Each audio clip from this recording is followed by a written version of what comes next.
Kaagad nang umalis si Silab. Alam ng matanda na totoo ang sinasabi ng gabay dahil minsan na rin niyang nasaksihan ang ganong kakayahan. Ito ay nang bata pa ang ama ni Penpen. Kapwa may nakatagong lakas ang dalawa. Lalabas lang sa oras na makaramdam sila ng matinding emosyon gaya ng galit. At sa oras na pakawalan ito ng binata, maaaring madamay ang kahit anong nasa paligid. Kaya naman nagpasya si Lolo Munding na sabihin ito sa binata kapag nagising. Kinabukasan maagang nagising si Pen. Kaagad nitong hinanap si Lolo Munding dahil hindi niya naabutang dumating ang matanda. Nakita ito ng binatang nagbibigkis ng mga kahoy na panggatong. Bukod kasi sa ginagawang banig, nag-iipon din ng mga tuyong kahoy si Pen upang ipagbili. Nang mapansin ni Lolo Munding na gising na ang apo, dali-dali itong tinawag at kinausap. Naupo naman si Pen sa tabi nito. Masuring nakinig sa mga sinasabi ng matanda. Makinig kang mabuti, apo. Alam kong hindi ka na bata. Para hindi maunawaan ang nangyari. Ang pagkamatay mo doon sa kasama ng mga kalalakiang sumugod dito sa bahay, hindi lang nagkataon. Wika ni Lolo Munding. O nga pala, Lolo. Bigla na lang po kasing lumabas yun nang hindi ko naman po ginagamit. Panggapos lang po sana ng dasal ang gagawin ko. Pero napatay ko yung lalaki. Tugon ni Pen. Ito ang halimbawa ng nakatago mong lakas. Sa ngayon, makikinig pa sa'yo ang katawan mo. Paano kung dumating ang araw na hindi mo na kayang kontrolin yan? Wika ni Lolo Munding. Hindi ko rin po alam ang gagawin ko, Lolo. Sana po may paraan para mapigilan ng sakon ng mangyayari. Sa oras na dumating yung panahon na sinasabi niyo. Tugon ni Pen. May mga paraan pa, Penpen. Ngunit masyado pang mura ang isipan mo para maunawaan ang lahat-lahat. Sa ngayon, ipapayo ko lang sa'yo na wag na munang lalabas ng walang kasama. Tumango naman si Pen bilang pagsang-ayon sa matanda. Matapos nagpaalam itong pupunta sa ilog upang manguha ng isda. Pinayagan naman ito ni Lolo Munding dahil tanaw naman mula sa kanilang tahanan ang ilog. Huwag ka masyadong lalayo. Nang sa ganon marinig mo ang pagtawag ko mamayang tanghalian. Wika ni Lolo Munding. Opo, Lolo Munding. Sige po, alis na po ako.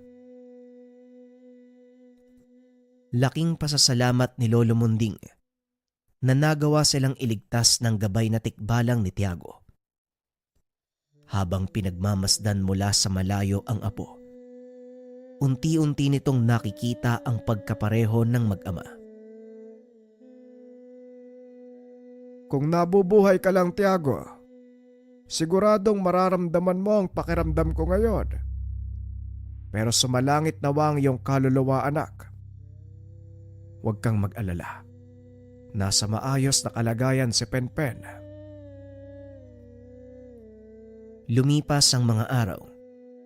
Patuloy na hinasa ng matanda ang kakayahan ni Pen dahil alam nitong darating ang panahon. Magkakaharap sila ng mga taong pumatay sa mga magulang. Lo, bakit naman kailangan ko pang magsanay ng ganito araw-araw? Wala naman tayong dapat katakutan, hindi ba? Tanong ni Pen habang hinahabol ang hininga. Kakatapos lang nitong tumakbo ng 2 ikot sa kanilang bakuran. Ginagawa ito ni Lolo Munding para hasain ang pisikal na lakas ng binata at ang kanyang katatagan. Ito lang ang paraan para mahasa ang lakas ng mga binti mo at katatagan ng buo mong katawan. Kailangan mong maging handa para pagdating ng tamang panahon, maayos mong magagampanan ng tungkuling nakaatang sa balikat mo, Ped. Tugon ni Lolo Monding. Napabuntong hininga si Pen. Muling tumakbo. Kailangan niyang makumpleto ang 5 ikot bago magpahinga. Ginagawa ito ng binata tuwing umaga. Pagsapit naman ng tanghali, pinapatulog ito ng matanda. Ngunit dahil sa kakulitan at katigasan ng ulo, pumupuslit ito. Inaantay lang ni Pen na makatulog ang matanda. Kaagad ding umaalis ng tahanan. Madalas itong nagpupunta sa kagubatan para manguha ng mga hinog na bungang kahoy. Dahil dito, hindi maiwasang mapahamak ang paslit. Nang mga sandaling ito nangunguha ng hinog na bayabas ang bata, nang bigla itong makarinig ng malakas na angil sa paligid. Alam ni Pen na walang asong nakatira sa lugar dahil napakalayo pa ng susunod na bahay mula sa kanyang kinaroroonan. Medyo mataas ang punong inakyatan ng binata, kaya kitang-kita nito ang anumang kumikilos sa ibaba. Nanlaki mga mata ni Pen nang makita ang isang malaking nilalang na gumagapang. Huminto ito at inamoy ang paligid. Nanlamig si Pen nang biglang tumingala ang nilalang. Ngunit nakahinga ito ng maluwag dahil nakitang wala itong mata. Inantay ng binatang makaalis ang nilalang. Ngunit sa kasamaang palad, nagpaikot-ikot ito sa puno ng bayabas habang inaamoy ang naiwang tsinyela sa ibaba. Biglang tumingala ang nilalang at umangil ng napakalakas. Nataranta si Pen at dali-daling lumipat ng sanga.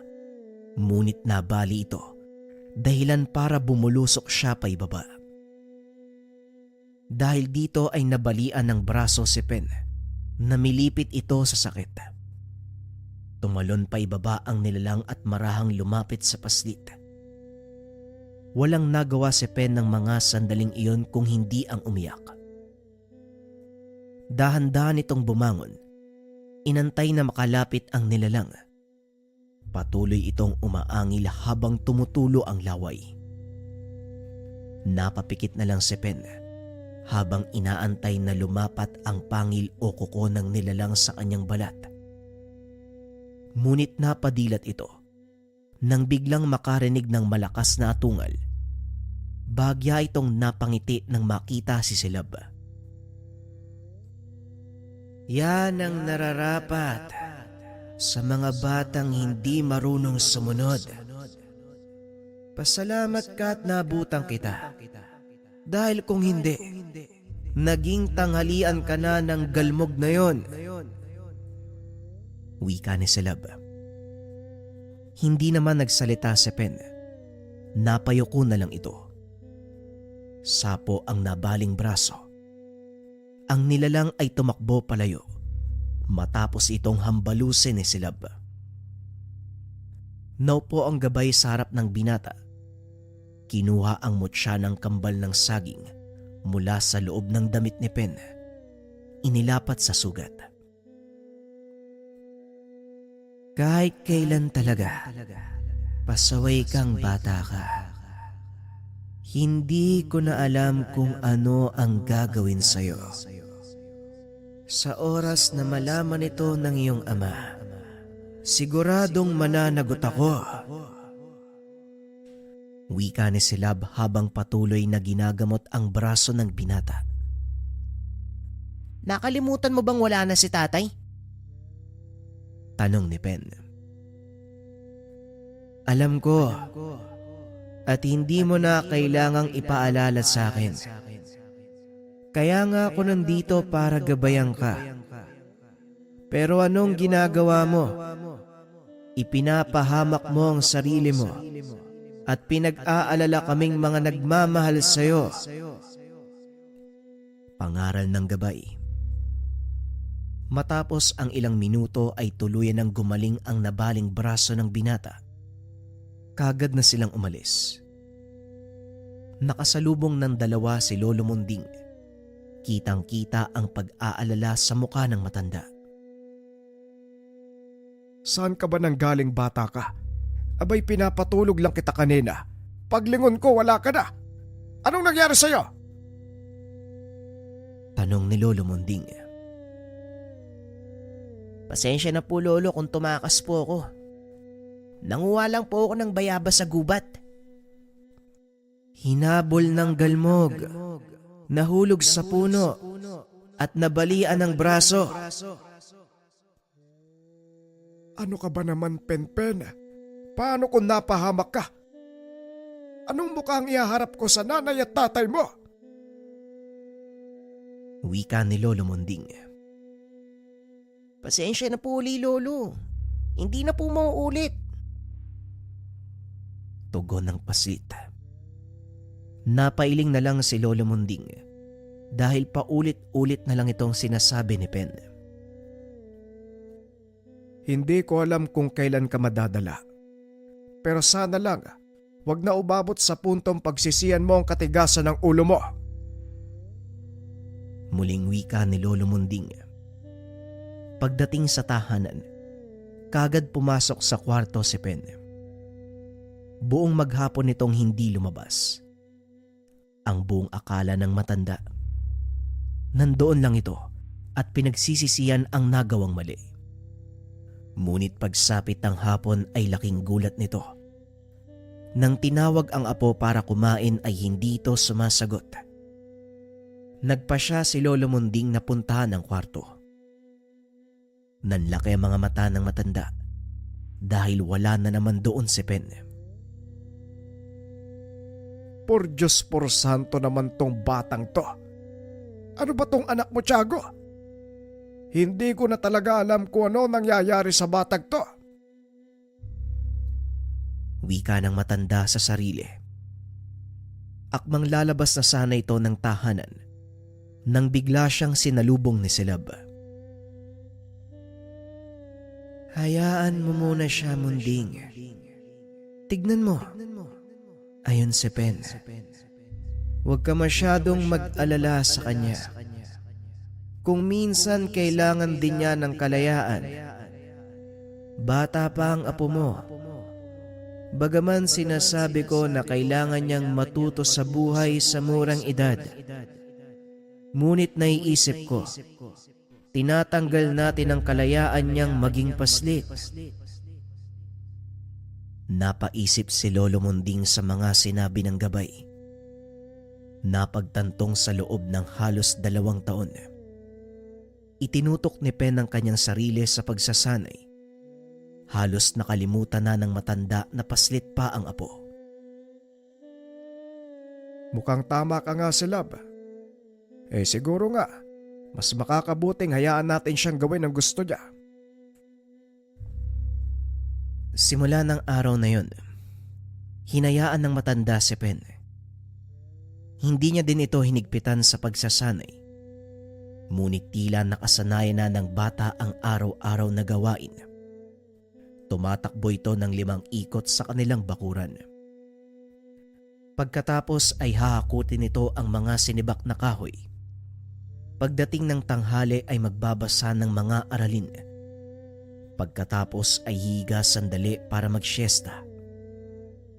Paggising ni Pen, magpapaalam itong aalis. Nagulat siya dahil sa kauna-unahang pagkakataon, pinayagan siya ni Lolo Munding. Sigurado po ba kay Lolo? Hindi niyo po ako pagbabawalang pupunta sa gubat? Tanong ni Pen. Hindi na. Alam mo na siguro ang mga dapat gawin. Sige, humayo ka po. Mabilis siyang tumakbo papasok sa kagubatan. At gaya ng dating nakagawian, nanguha lang ito ng prutas at kagad nang umuwi. Kinakikitaan ni Lolo Munding ng kakaibang sigla si Pen.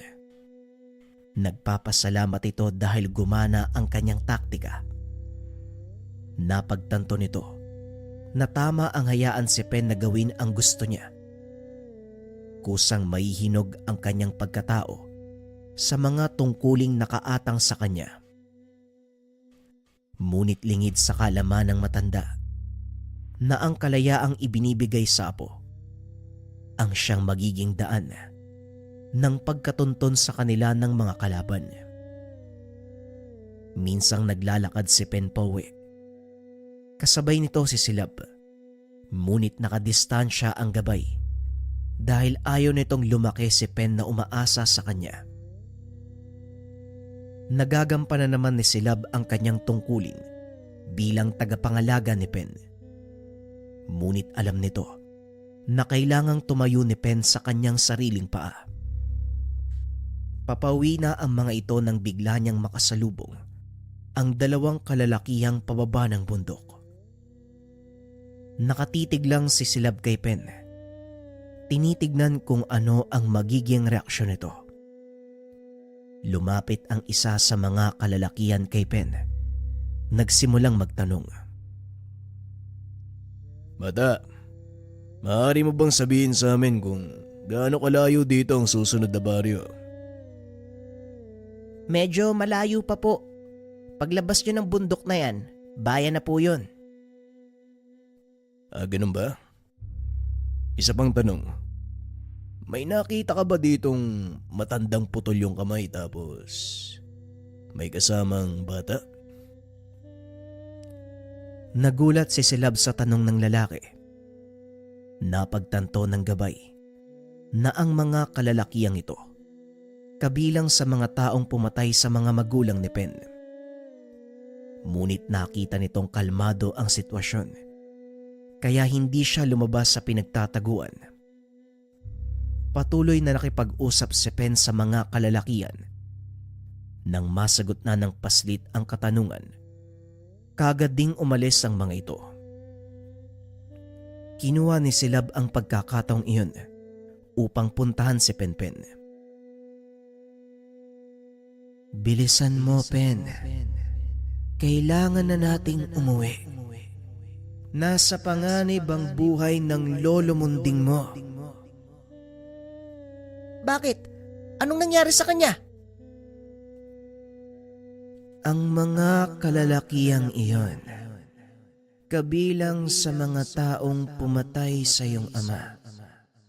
Kailangan nating makarating sa bahay bago pa nila madaanan si Munding. Dali-daling isinakay ni Silab ang binata sa kanyang likuran at tumakbo pauwi. Laking pasasalamat nito dahil hindi pa nakakarating ang mga kalalakihan. Nakahinga ng maluwag si Silab nang maabutan ang matandang nagluluto sa loob ng tahanan. Mabuti naman at nakauwi na kayo. Maya-maya lang kakain na tayo. Wika ni Lolo Monding. Wala itong alam sa mga nangyayari. Ngunit nagulat ito sa sinabi ni Silab. Huwag kang lalabas ng tahanan. Namataan ko ang mga taong kasama sa pagpatay kay Tiago. Si Pen ang napagtanungan nila. Sumilip sa bintana ang matanda. Ngunit wala itong nakita.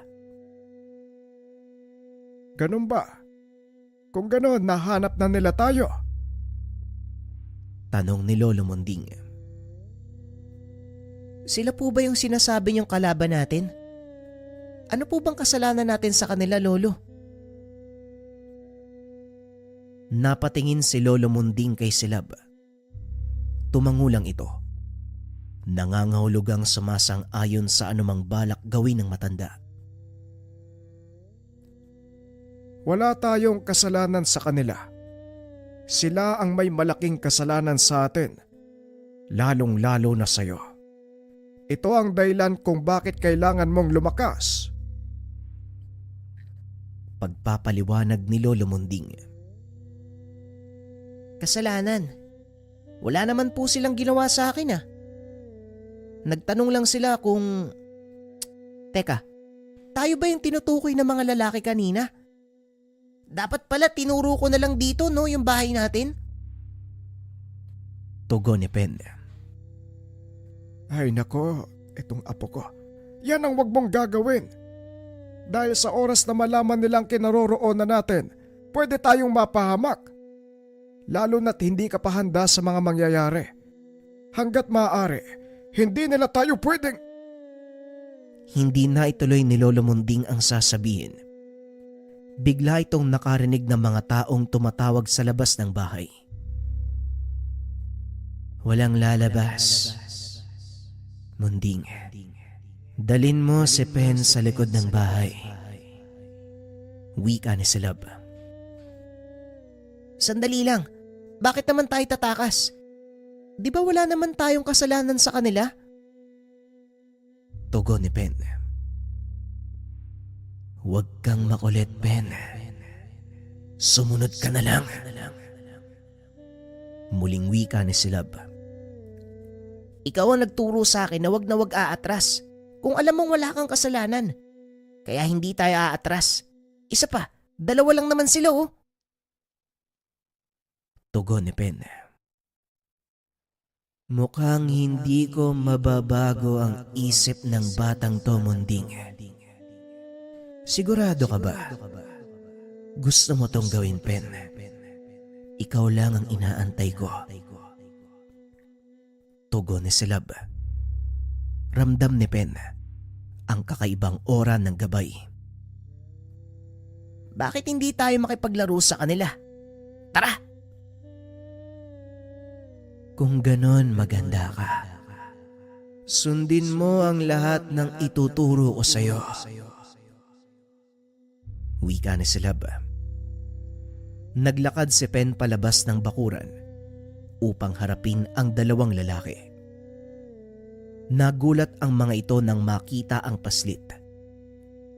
Walang kaalam-alam ang mga ito sa susunod na mangyayari. Ano pong maitutulong ko sa inyo? Teka, di ba kayo po yung nakita ko sa gubat? Tanong ni Pen. Oo, kami nga.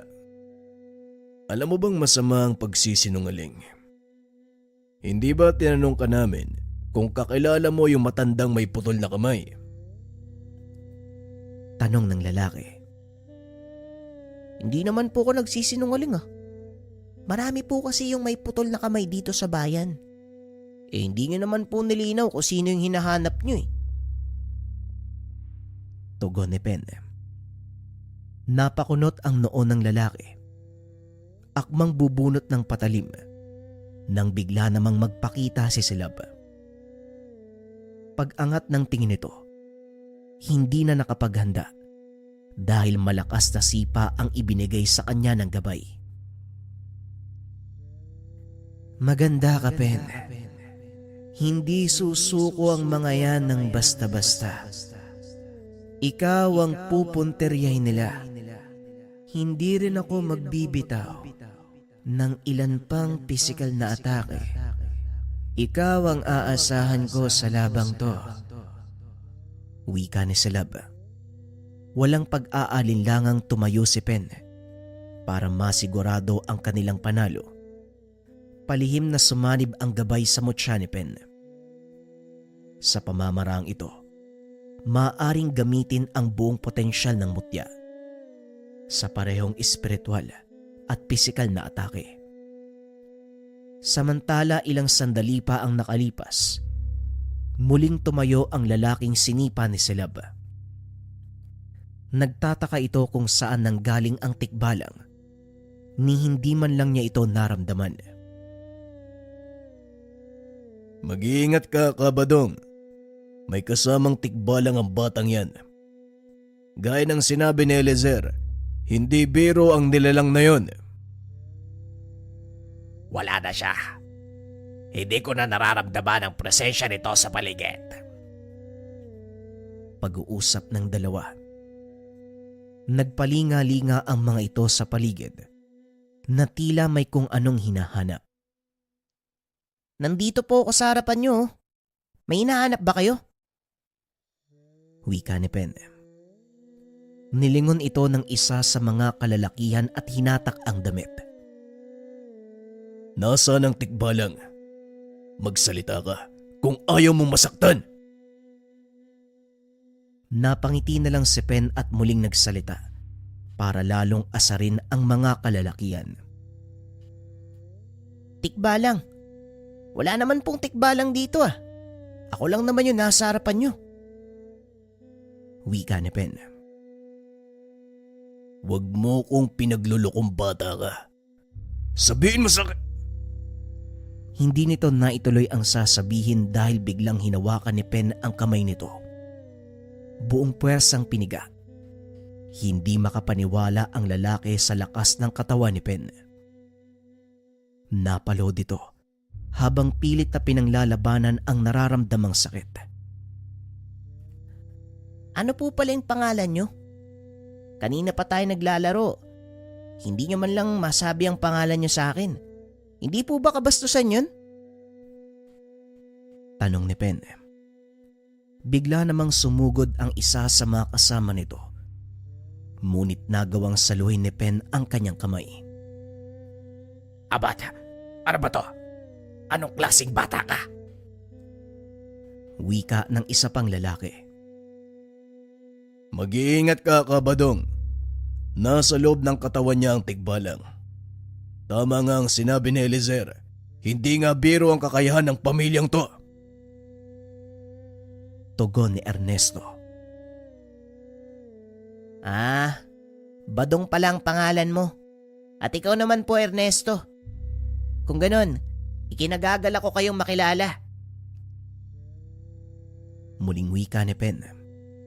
Sabay hatak sa kamay ni Ernesto. Sinuntok niya ang panga nito.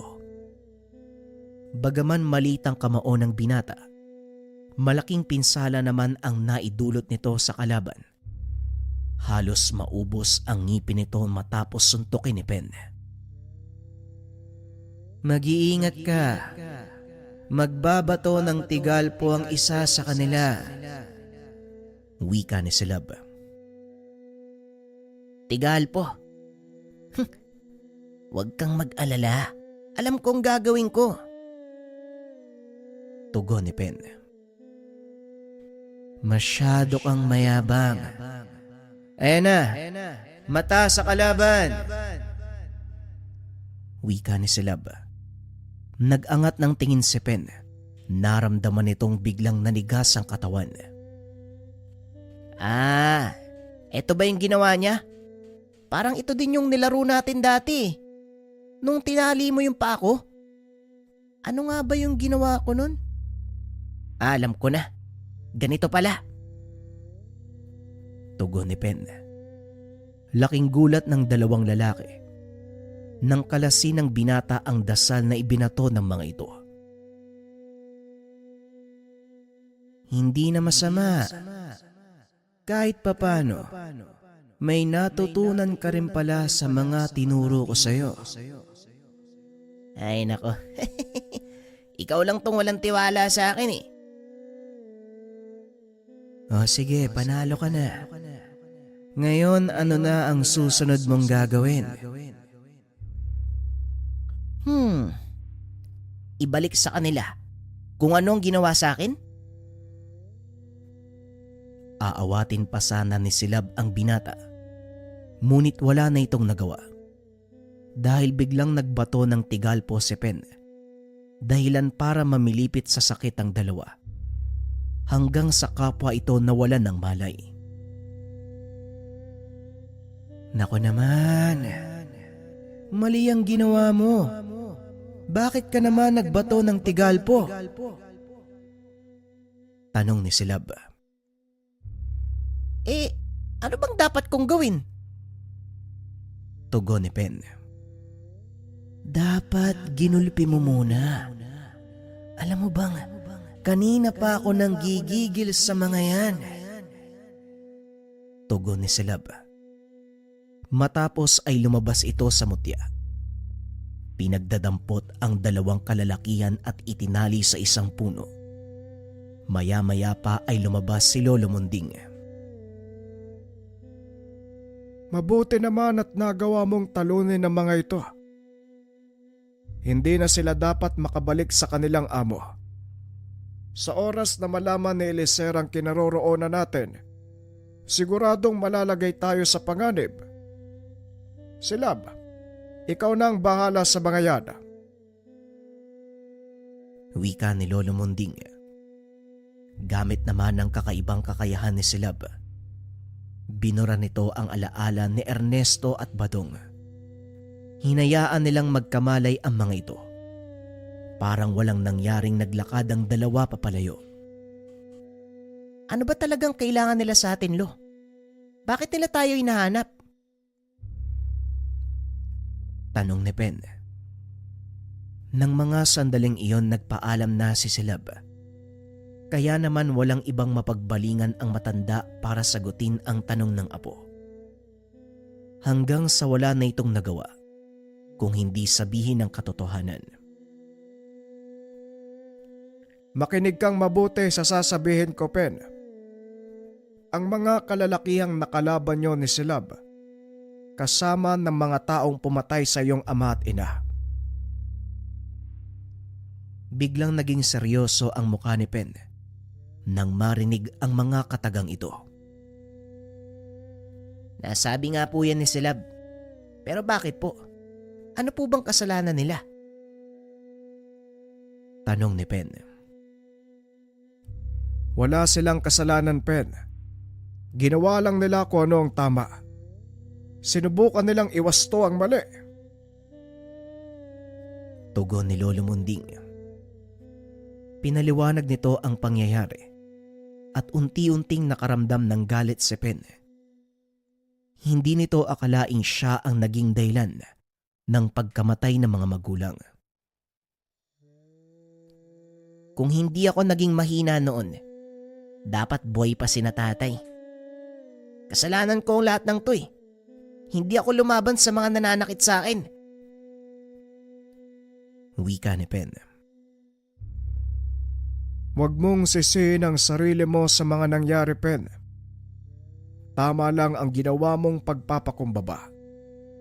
Hindi karuwagan o kahinaan ang pinakita mo, kung hindi isang ehemplo ng mabuting bata. Tugon ni Lolo Munding. Kahit na po, Lolo, anuin mong pagiging mabuting ehemplo kung patay na mga magulang mo. Kasalanan ko pa rin kung bakit namatay sina tatay. Kasalanan ko dahil naging mahina ako. Ngayon naiintindihan ko na kung bakit nagagalit si Silab sa tuwing tumatakas ako sa aking mga aralin. Alam ko na ang ibig sabihin ng matinding pagsasanay na pinagdadaanan ko. Tapos na ako sa pagiging mahina, Lolo. Panahon na siguro para tumayo sa sarili ko mga paa. Hindi akalain ni Lolo Munding na ganon ang magiging reaksyon ng apo. Inakala nitong magmumukmuk si Pen. Ngunit iba ang kinalabasan ng pagsasabi nito ng katotohanan. Naging mas matatag ang binata. Sinikap nitong maging mas malakas. Nalabis namang kinatuwa ni Lolo Munding. Ganyan nga, Apo. Maging matatag ka. Tandaan mo, may tungkuling nakaatang sa mga balikat mo. Hindi lang para ipagiganti ang mga magulang mo, kung hindi para itaguyod ang ating angkan. Ikaw ang nag-iisang tagapagmana ng kakayahan ng iyong ama. Wika ni Lolo Munding. Lingid sa kaalaman ng dalawa na nakikinig lang si Silab. Natuwa ito sa kinalabasan ng ginawa ni Lolo Munding. Ngunit hindi pa rin maaalis ang katotohanan na masyado pang bata si Pen para sa ganitong kabigat na responsibilidad. Kinagabihan habang nagpapahinga, kinausap ni Silab ang matanda. Hiniling nito na hayaan siyang sanayin ng gusto si Pen upang maging handa sa lahat ng pagdadaanan nito sa hinaharap. Sa palagay ko ay kulang pa ang mga naituro natin sa kanya. May mga bagay pa siyang dapat malaman, lalo na tungkol sa isa pang kakayahang nakatago sa kanyang katauhan. Wika ni Silab. Oo nga no. Tama ka Silab. Kamuntikan ko nang makalimutan na isa palang malakas na mambabarang ang nanay ni Pen. Sige, pumapayag ako sa gusto mong mangyari.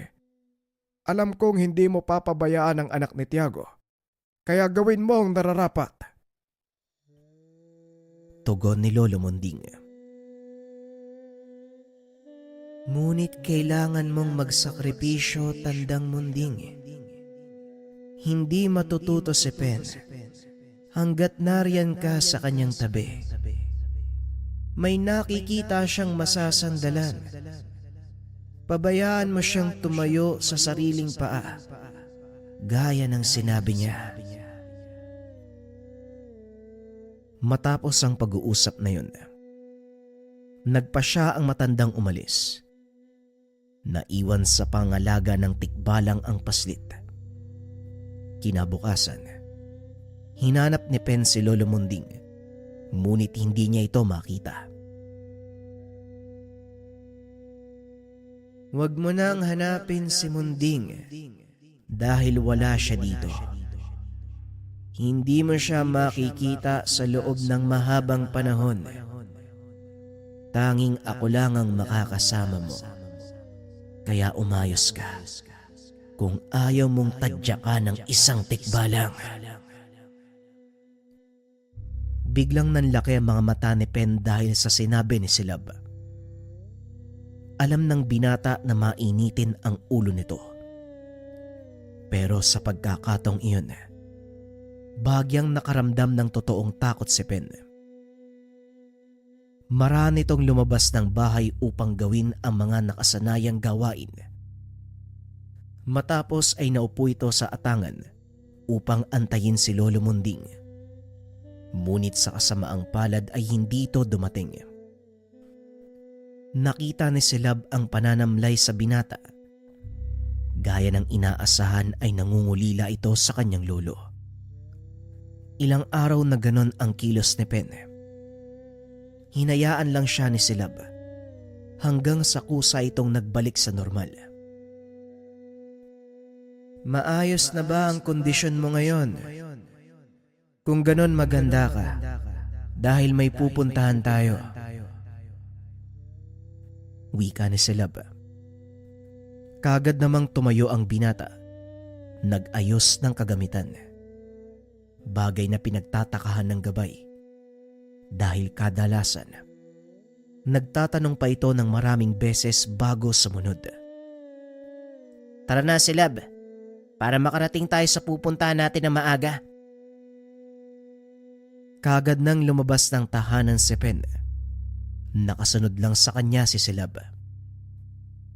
O bakit? Alam mo ba kung saan tayo pupunta? Tanong ni Silab. Kanina ko pa nga inaantay na sabihin mo sa akin kung saan tayo pupunta eh. Pero hindi ka naman kumikibo. Saan nga ba tayo pupunta?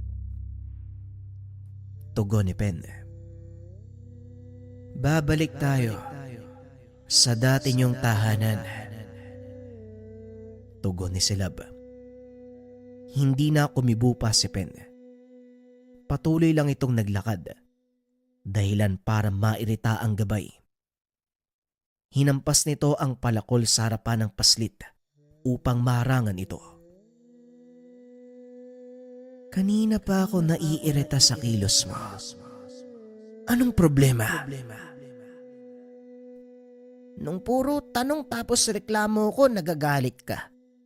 Ngayon tahimik lang ako, galit ka pa din. Alam mo, hindi ko maintindihan yung ugaling meron kay. Ganyan ba talaga kayong mga tikbalang? Anong sinasabi mo? Iniinsulto mo ba ako? Hoy, wala akong sinasabing masama ah.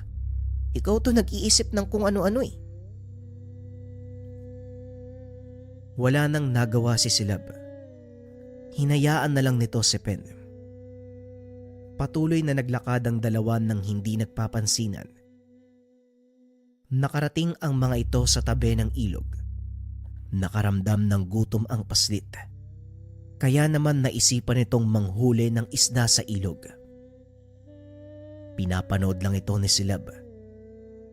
Ilang minutong nakalipas ay wala pa ring nahuhuli si Pen. Ano ba naman yan oh? Bakit ba ang ilap ng mga isda dito? Teka, ano yun? Wika ng binata. Nakaamoy ito ng inihaw na karne. Nang tumingin sa pangpang, napansin nito ang siga. Sa tabi nito ay may nakatusok na inihaw na karne at ilang pirasong prutas. Pasimpleng naglakad ang binata papunta sa siga. Nung una ay naupo lang ito, hanggang sa unti-unti nang nakalapit sa inihaw na karne. Akmang dadamputin na sana ito, nang biglang magsalita si Silab. Kumakain ka ba ng karne ng bayawak? Kung hindi, wag mo nang tikman. Baka masayang lang. Hindi na umimik si Pen dahil gutom na ito. Wala na siyang pakialam kung anong uri ito ng karne. Habang kumakain, pinagbiyak siya ng buko ni Silab. Dahan-dahan lang. Baka mabulunan ka. O hindi kaya malunok mo yung buto. Salamat Silab ah. Pasensya ka na kung masungit ako sa'yo kanina. Hindi ko lang kasi maisip kung bakit umalis si Lolo Munding. Hindi nga nagpaalam eh. Wika ni Pen. May mga mahalagang bagay lang siyang kailangang gawin. At hindi na siya nagpaalam dahil alam niyang hindi mo siya papayagan. Bilisan mo nang kumain. Palubog na ang araw. Malayo pa ang lalakarin natin. Tugon ni Silab. Malayo pa pala yung lalakarin natin eh. Eh bakit hindi mo na lang ako isakay sa likod mo para mas mabilis tayong makarating? Tanong ni Pen. Nagbuga ng hangin sa ilong si Silab. Padabog na tumayo. Isa kong prinsipe ng mga tikbalang. Bakit naman kita isasakay? Tugon ni Silab. Ngunit lalo siyang inasar ng binata. Eh bakit nung nakaraang araw, sinakay mo naman ako sa likod mo? Hindi na nakapagsalita si Silab ng mga oras na yun dahil alam niyang hahaba lang ang diskusyon sa oras na patulan niya ang pangaasar ni Pen. Matapos kumain, saktong natuyo na din ang mga damit ng binata. Muli silang nagpatuloy sa paglalakad hanggang sa marating ang isa pang lumang bahay. Biglang bumuhos ang malakas na ulan, kaya dali-daling pumasok ang dalawa upang sumilong. Gumawa ng siga si Silab. Nilinis ang paligid upang magsilbing higaan ni Pen. Ngunit habang ginagawa niya ito, nakita ng gabay na nakatayo ang binata sa harapan at nakapamewang. Oh, ano sa tingin mo yung ginagawa mo Silab? Nililinis ko ang bahaging ito para may higaan ka. Hindi na kailangan. Hanggang kailan mo ba ako ituturing na bata? Malaki na ako. Alam ko na kung paano asikasuhin yung mga pangangailangan. Ako nang bahala sa sarili ko. Pag-uusap ng dalawa. Biglang napahinto si Silab sa ginagawa. Sa hindi malamang dahilan, tila nasaktan ito sa sinabi ni Pen. Sige, ikaw ang bahala. Dito na lang ako matutulog sa tabi. Wika ng gabay. Hindi nito maipaliwanag ang nararamdaman. Ito ang unang beses na nangyari sa kanya ang ganon. Gayunpaman, minabuti niyang unawain ang sinabi ni Pen. Dahil kung tutuusin, ito naman ang gusto niyang mangyari. Ang matutong tumayo sa sariling paa ang anak ng kanyang yumaong Panginoon. Habang natutulog ang paslit, pinagmamasdan niya ito. Hindi maiwasang maalala ang nakaraan, lalo na nang nabubuhay pa ang ama at ina nito. Ilang sandali pa ang nakalipas ay biglang nanginig si Pen. Dali-dali nitong tinanggal ang kanyang balabal na gawa sa balat ng hayop. Itinakip sa katawan ng paslit. Pasensya ka na kung wala akong nagawa para iligtas ang iyong ama. At sana hayaan mo kong alagaan ka bilang pangbawi sa kapabayaan bilang gabay. Wika nito. Lingid sa kanyang kaalaman nagising si Pen. Narinig ang lahat ng sinabi. Kinabukasan nagising si Silab dahil may kung anong tumutusok sa kanyang tenga. Dali-dali itong dumampot ng palakol. Akmang iyahampas sa kung sino man ang may gawa nun nang makita si Pen. Gising na! Mataas na yung araw oh! Wika nito. Sabay takbo palabas ng lumang bahay. Ikaw kutong lupa ka. Humanda ka kapag nahuli kita. Dali-dali nitong hinabol si Pen. Laking gulat nang makitang nakatayo ang binata sa gitna ng daan. Akalain mo nga naman, isang tikbalang ang naggagala sa umaga. Sabihin mo sa akin, anong ginagawa niyo sa lugar na ito ng ganitong oras? Nakatitig lang si Pen sa isang lalaki. Wala ka nang pakialam doon. Pen, bumalik ka dito.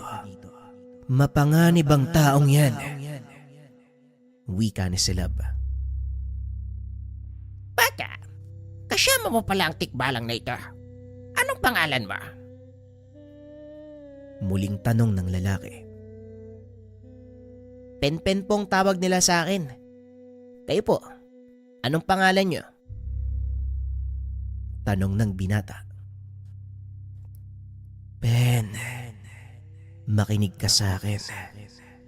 Bumalik ka dito ngayon din kung ayaw mong mapahamak. Muling wika ni Silab. Napalingon sa kanya si Pen. Ngumiti ito. Nagpakilala ang lalaki sa pangalang Eliezer. Huwag kang mag-alala, Silab. Hindi niya ako kayang galawin. Hindi ba, Manong Eliezer? Wika ng binata. Nang mga sandaling ito ay nakahanda na si Silab para sumalakay. Oo nga naman. Yun ay kung sasagutin mo kung ano ang aking katanungan. Tugon ni Eliezer. O sige ho, magsalita po kayo. Nakita mo ba dito sa lugarang isang matanda na putol ang kamay?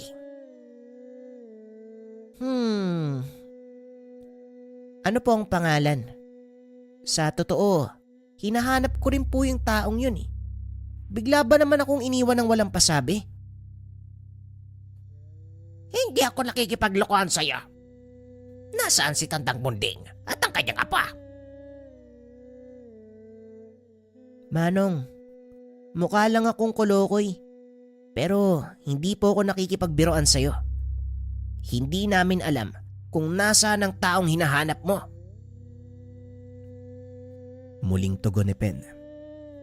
Dahil dito ay nag-init ang ulo ng lalaki. Inamba nitong sasampalin ng binata. Ngunit nanatili lang itong nakatitig sa kanya nang hindi man lang natitinag. Papalapat na sana ang kamay nito Nang may kung sinong sumalo, hinagis siya palayo. Nag-angat ng tingin ng lalaki. Nakita nitong nanlilisik ang mata ni Silab. Nagbuga ng hangin sa ilong ang gabay. Itinutok ang palakol sa kanya. Wag na wag mo siyang pagbubuhatan ng kamay.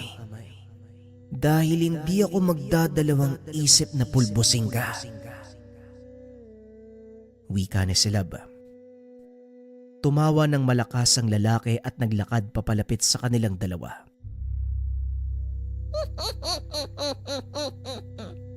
Sino nga na bang mag-akala?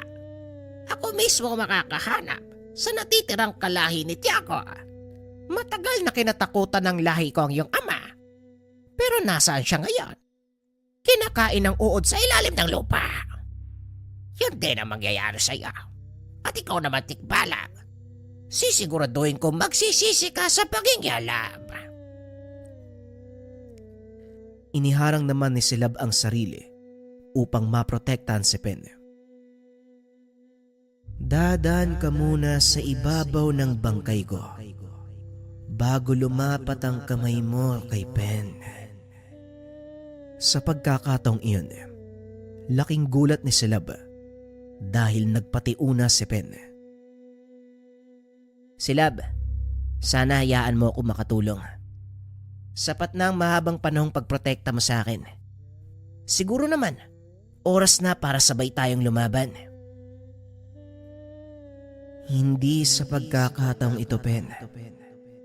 Ang kalaban natin ay ang mismong namuno sa pagpatay sa iyong ama. Siya si Eliezer. Kung ganon, mas malaki ang dahilan ko para harapin ang taong ito.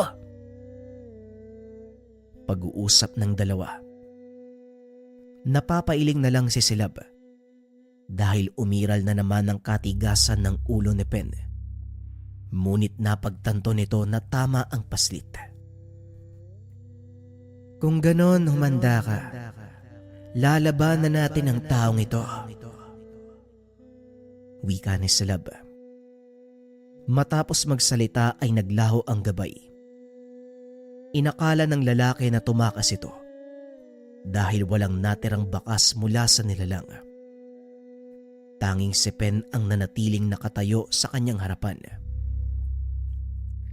Nasaan ang gabay mo? Bakit kanya iniwan? Natakot na marahil ang tikbalang na yon. Ngayon, wala nang haharang sa gagawin ko. Pangaasar ng lalaki. Ngunit laking pagtataka nito dahil hindi man lang kinakitaan ng takot ang paslit.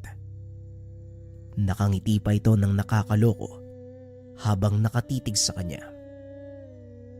Naglabas ng patalimang lalaki. Akmang sasaksakin na sana si Pen. Walang sabi-sabi ay humagis ito palayo. Hindi alam ng kalaban kung saan nagmula ang ataking iyon dahil wala naman siyang nakikita o nararamdamang presensya maliban kay Pen. Anong ginagawa mo dyan, Manong? Akala ko ba papatayin mo ko? Nakangiti si Pen habang nagsasalita. Marahang tumayo ang lalaki at muling sumugod. Ngunit ganun pa rin ang nangyari. Tila may kung anong hindi nakikitang puwersa ang pumuprotekta kay Pen. Sa sobrang galit, hindi na nito nagawang mag-isip. Paulit-ulit siyang umatake. Ngunit sa kasamaang palad, hindi man lang ito makalapit kay Pen. Anong problema? Bakit hindi ka makalapit? Alam mo, Manong, may pupuntahan pa sana ako At mukhang tatanghaliin na. Ayoko maglakad sa daan habang tirik ang araw Kaya kung wala kang sasabihin o gagawin, aalis na ako. Wika ng binata sabay lakad palayo. Sa sobrang inis ng lalaki, muli itong sumugod at sa pagkakataong iyon, hinawakan ni Pen ang kanyang kamay at paulit-ulit na sinuntok sa sikmura dahilan para unti-unti itong mawalan ng malay at bumagsak sa lupa. Matapos itong gawin ni Pen, napagtanto ng lalaki na kaya pala hindi niya nararamdaman ng tikbalang dahil nasa loob ito ng katawan ng paslit. Muling nagpakita si Silab. Sa pagkakataong iyon dinampot nito ang lalaki at itinaas. Naisahan niyo ko doon Pero ayos lang. Dahil kahit papatay niyo ako, sigurado akong hindi kayo makakaligtas sa pag-iiganti ng mga kalahi ko. Wika na Eliezer. Matapos magsalita, kagad tinapos ni Silab ang buhay nito. Magaling, Pen. Halika na. Kailangan na nating umalis. Hindi na nagsalita ang binata. Sa halip ay naglakad ito palayo. Kasama si Silab. Hindi nito maipaliwanag ang nararamdaman ng mga sandaling iyon. Natutuwa siya dahil nawala ang isa sa mga pumatay sa mga magulang. Ngunit nakaramdam din siya ng awa dahil nasayang lang ang buhay nito. Naramdaman naman ni Silab ang emosyon ng paslit, kaya muli niya itong pinagsabihan. Huwag mo sabihing naawa ka sa taong yan. Hindi mo siya dapat kaawaan, Pen. Wala silang awa nung pinagpapatay ang mga magulang mo. Kaya hindi sila karapat-dapat sa simpatya mo. Ayan ka na naman Umuusok na naman yung ilong mo. Huwag kang mag-alala. Hindi ako naaawa sa kanya. Siguro konti lang. Kasi nanghihinayang ako Sana kung tinularan niya si tatay at ginamit ang kaalaman sa pagtulong sa kapwa. Hindi siguro siya umantong sa ganyan. Wala tayong magagawa. Ito ang tadhanang nakalaan sa kanila. Pinili nila ang dang ito. Wala tayo sa lugar para baguhin yan. Halika na. Hindi tayo pwedeng magtagal sa daanang ito. Pag-uusap ng dalawa.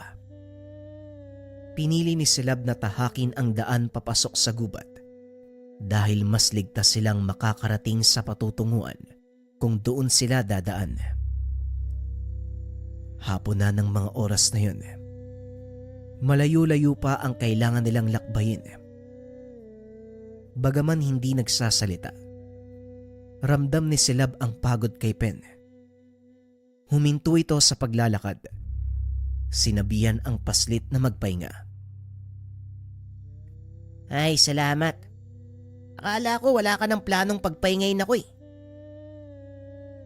Wika ni Pen.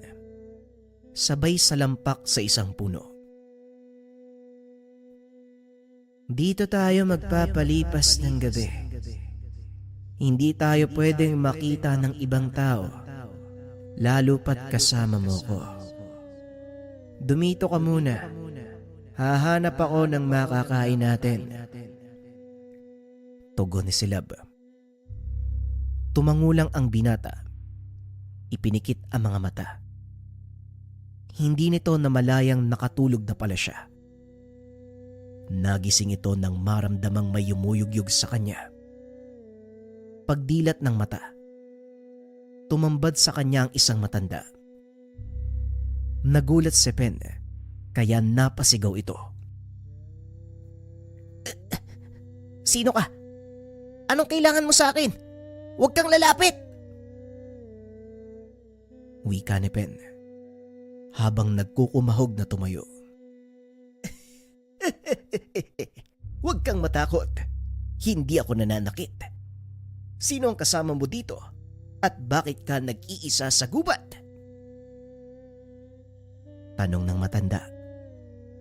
Nang biglang magsalita si Silab mula sa likod nito. Hindi siya nag-iisa. Tandang Simeon. Magkasama kami. Hey! Tigba lang! Ano ka ba naman? Teka, Silab, ikaw ba yan? Huwag mo sabihing ang batang ito ay si... Opo, Tandang Simeon. Siya si Penpen. Ang anak ng pamangkin niyong si Isabel.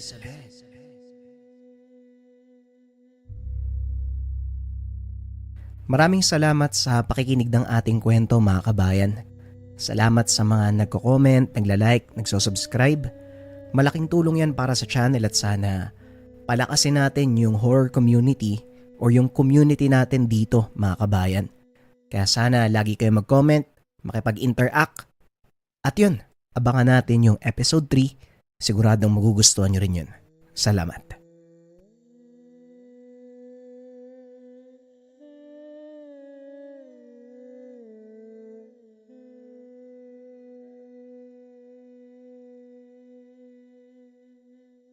Magandang araw mga kabayan, available na itong ating Habak de Lana San Benito. Ibig sabihin, pinagsama-sama na yung habak, lana sa San Benito sa iisang produkto. Para saan ang bisa nito mga kabayan? Una, kontralason, kontra-elemento o mga nilalang, impakto, maligno, kapre, tikbalang, duwende. Nagbibigay din to ng sabulag sa ating katawan, pampaswerte sa negosyo, may instruction kung paano siya gagamitin. Mabisang gamit to para sa mahilig mag-travel o mag-hiking, kontra to sa mga nanliligaw na elemento. Mabisang pangontra din sa mga mangkukulam, mga mambabarang.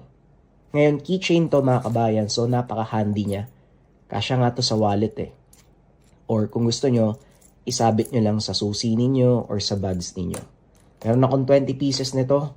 Mag-message lang or visit yung link para maka-order. Salamat.